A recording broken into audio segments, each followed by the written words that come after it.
Hello, and welcome back to the Mystery Theory.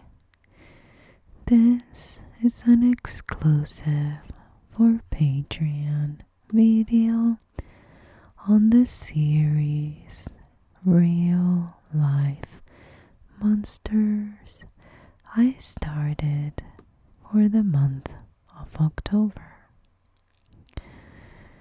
If you missed any of those videos, please go back and check the playlist. There is one here on Patreon that contains all the cases shared, or most of them, and there's a series playlist on YouTube. Now let's talk about Nancy. Since she was a teenager, Nancy Ludwig only wanted to be one thing: a flight attendant. She was a beautiful brunette, bubbly, outgoing, friendly, a people person. Those in her inner circle would say that she had a sense of adventure, and these traits would carry her through 2 decades of service. She traveled the world. She enjoyed her time.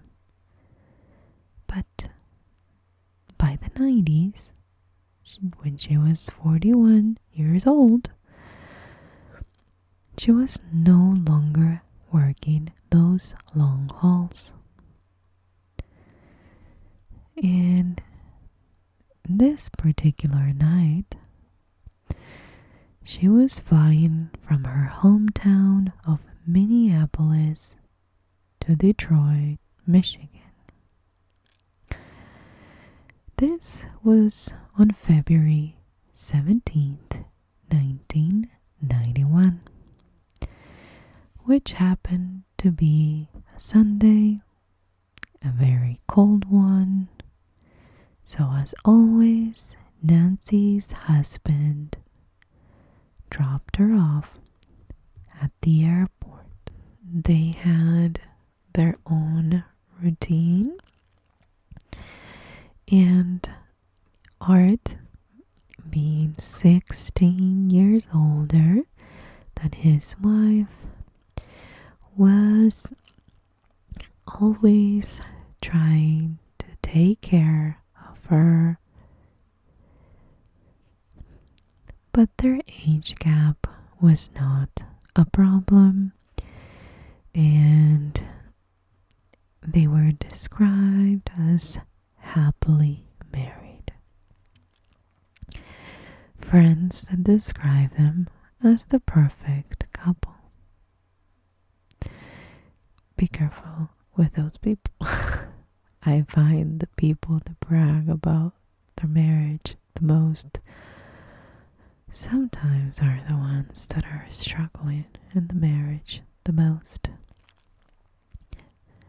As a side note, I remember I had a coworker, 15 years ago. She was also from South America. Her husband was from South America, but different countries. And she used to say every single day, happily married, happily. In any situation she encountered, she'd be like, I'm gonna call my husband. Oh, I'm happily married. Or she'd make a point, and she ended up cheating on her husband with a coworker. That, goodness gracious. I mean, Why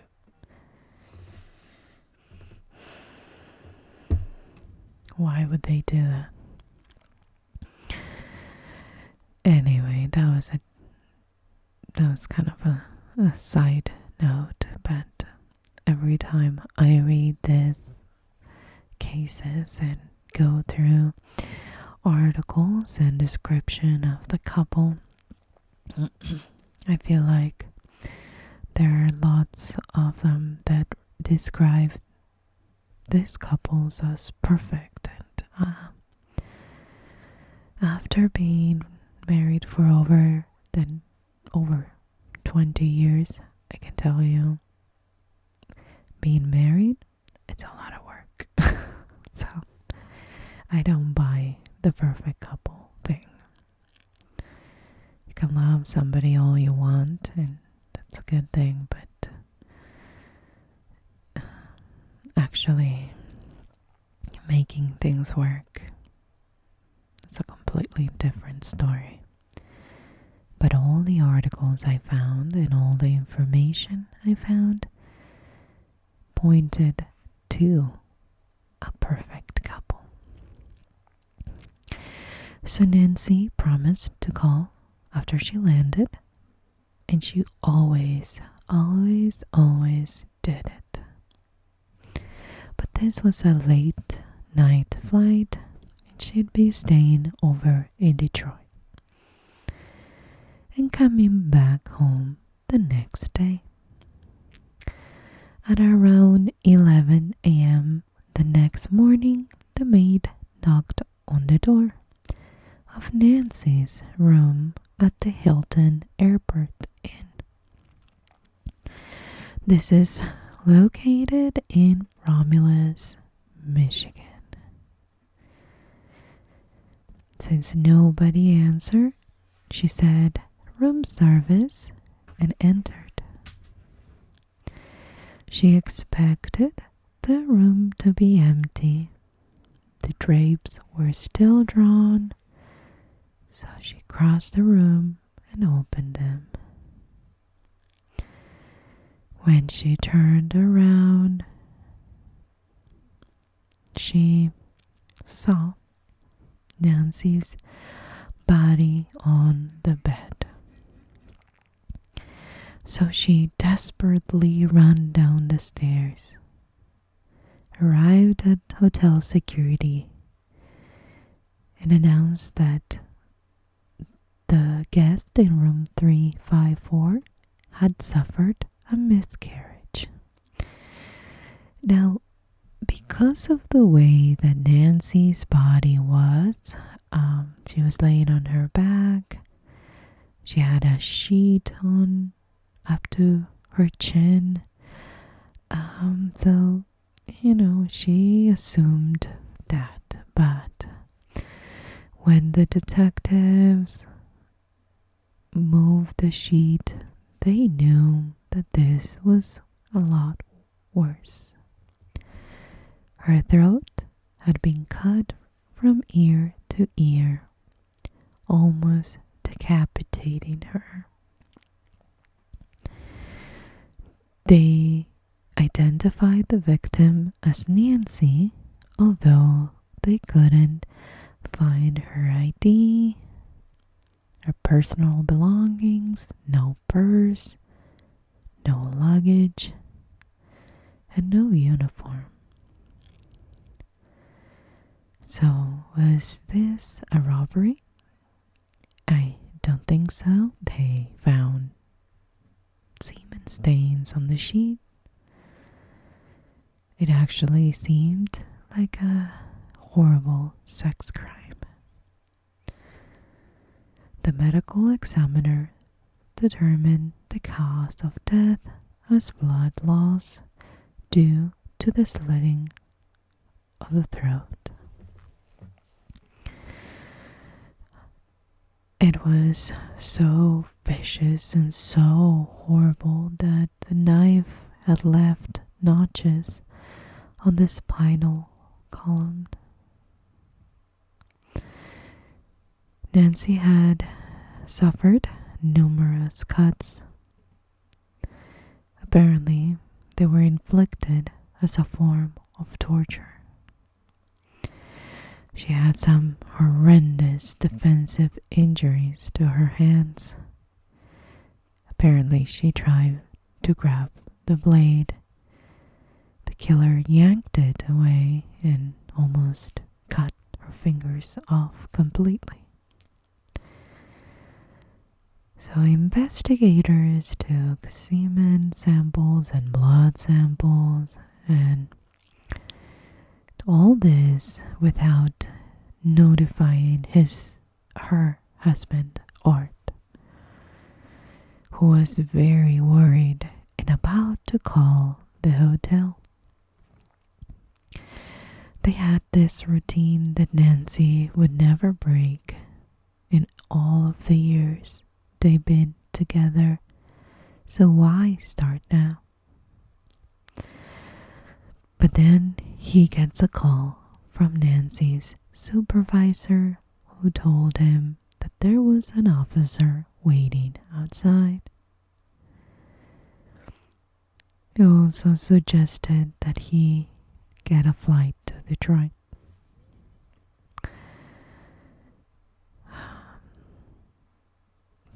Art flew to Detroit to officially identify the remains.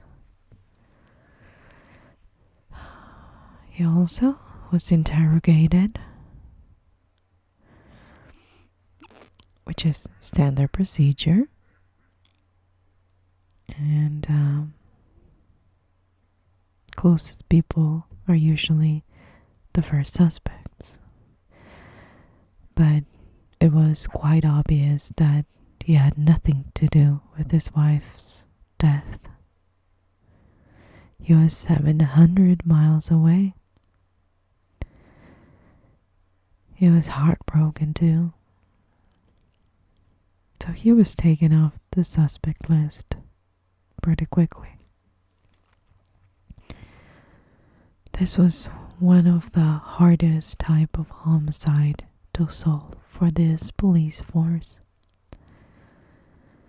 They started at the hotel, going door to door, and then they uncovered 2 sightings of the potential suspect.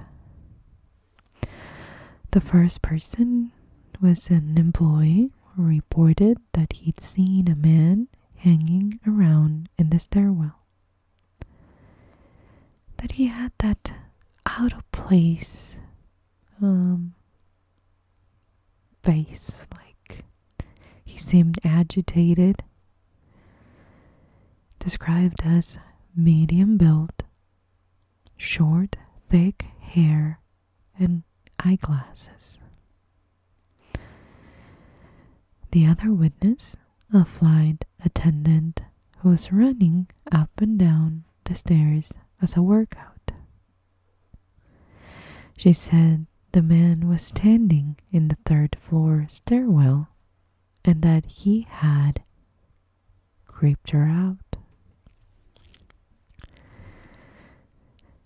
Sadly, the security system did not cover the residential floors, so the police couldn't get a better description or even footage of the suspect. But they had a 3rd witness, which was a flight attendant, who said that she was sleeping when she heard some noises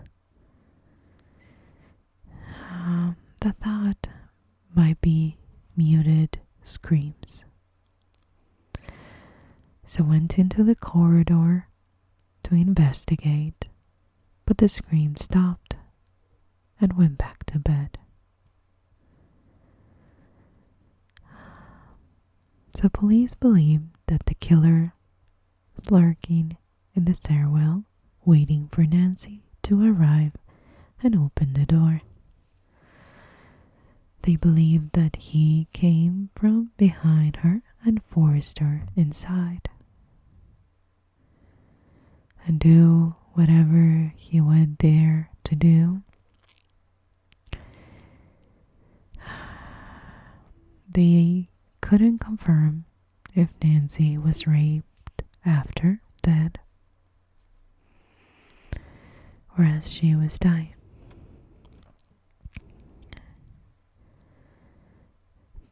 Police were really interested in closing this case quickly.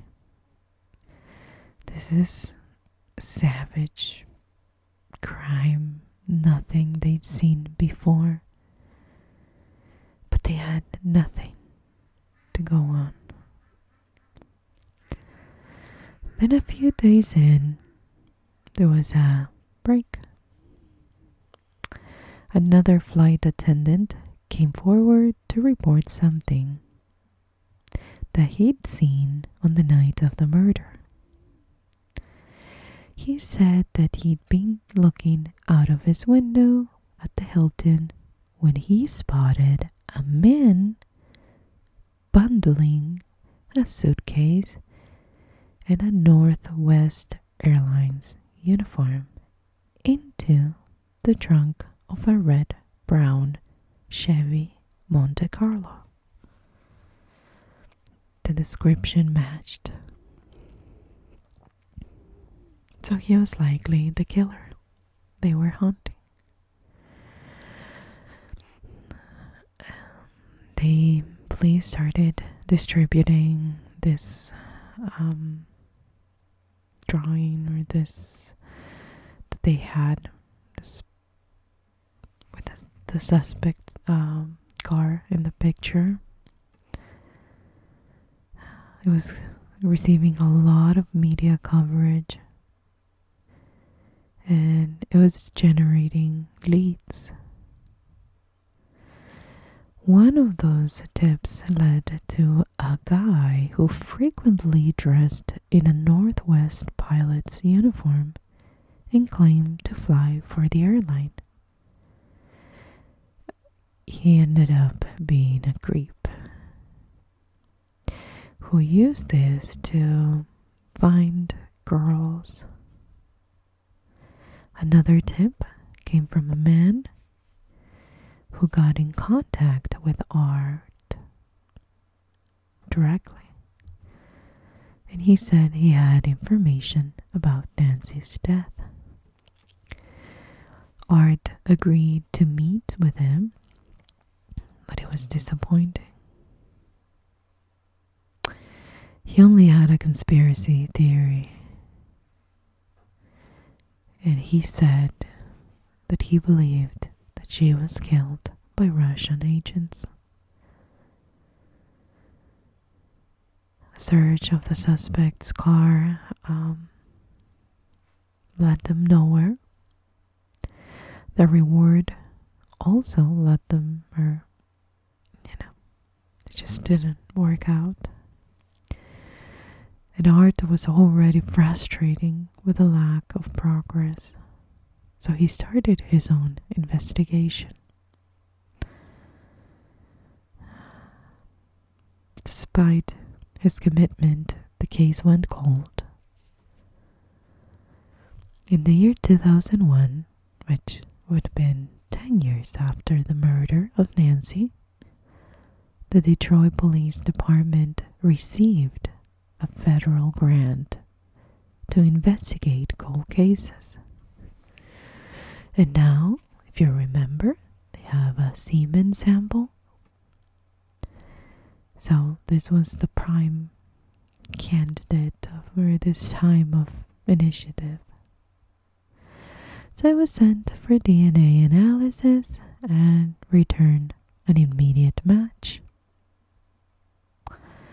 Not to a suspect, but to another unsolved homicide.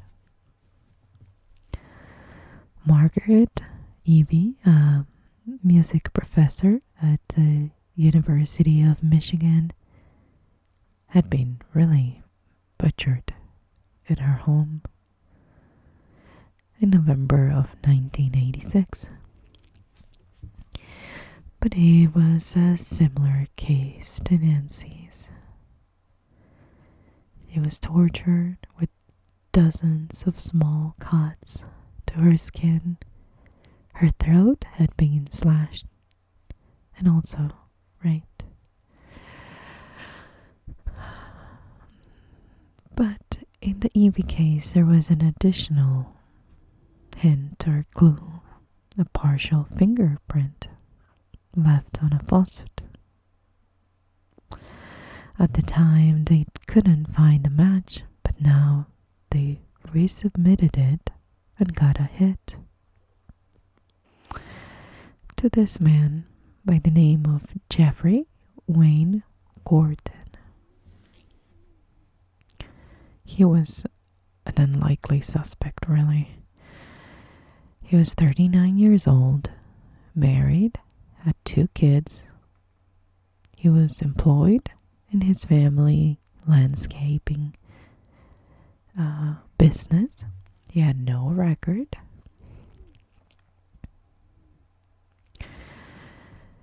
But after diving deep, they found that he had done 6 months in a military prison in 1985.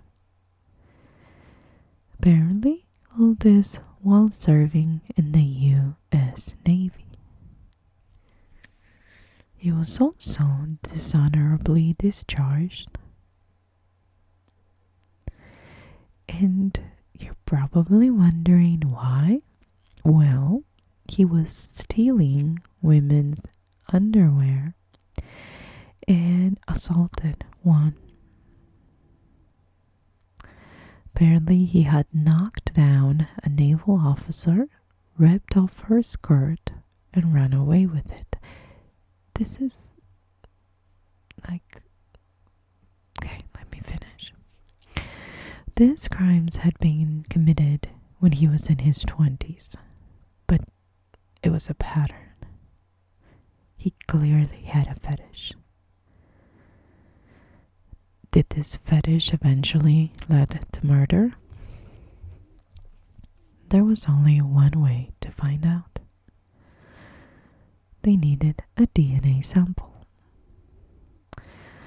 So he was put on 24-hour surveillance, and these detectives followed him to a skating rink where he'd taken his 2 children. He was drinking soda, used a napkin that he later threw away, but were retrieved by the investigators, taken to a lab for DNA extraction and comparison, and what do you know? It was a match. So they called him to the station, and Jeffrey agreed.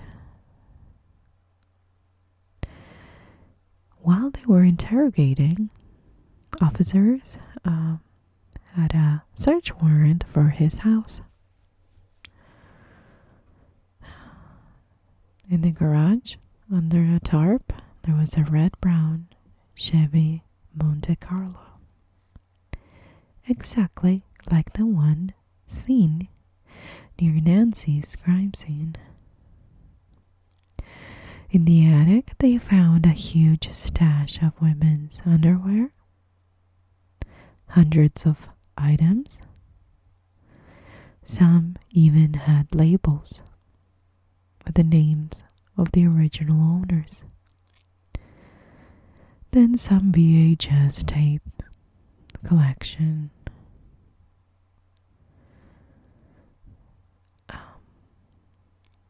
This guy was so sick that he hid a camera in the bathroom of his home, and he had been secretly filming guests and family members.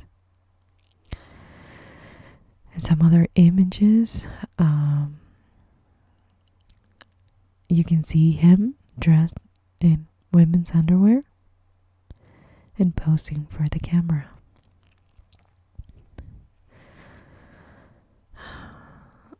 But this, nothing of this linked back to these 2 particular murders. But they had enough to make a case. So they kept him in custody and got a search warrant for his DNA that was compared again to semen from the crime scenes and returned a match. He was arrested and charged with 2 counts of murder. But why? Why did he pick these 2 ladies, Nancy and Margaret? In the end, authorities concluded that they were just unlucky. They were at the wrong place at the wrong time. Jeffrey was labeled as an opportunistic killer, which those are the ones that scared me the most. In Margaret's case, she was installing a sprinkler system where she lived. And remember, he worked for this landscaping company. Nancy was given this room directly across from the stairwell where he was waiting for his victim, any victim. He was tried and found guilty of the murder of Nancy and sentenced to 40 to 80 years in prison. In Margaret's trial, he entered a plea of no contest and received a life term. They haven't been able to link him to any other homicides, but they're still investigating. Jeffrey Wayne Gordon fits all of the criteria for a serial killer and honestly a monster. A lot of investigation had to happen, and a lot of his character was used as evidence. His patterns, the way he did things every time with his victims, the brutality, everything matched. And he was free for 10 years after Nancy's death, but he committed that other murder in 86. So he was able to avoid justice for about 15 years. I don't know about you, but I think this is the typical killer in a Lifetime movie, if you ever watched one. The ones that I avoid because they seem so cheesy and over dramatic and exaggerated for that, shock factor. But this guy is real. These ladies were real. And how unfortunate to be in the wrong place at the wrong time just to find a monster. Thank you for joining me for this new monster of the series. I'll be back tomorrow on YouTube and the day after here with a whispered true crime case.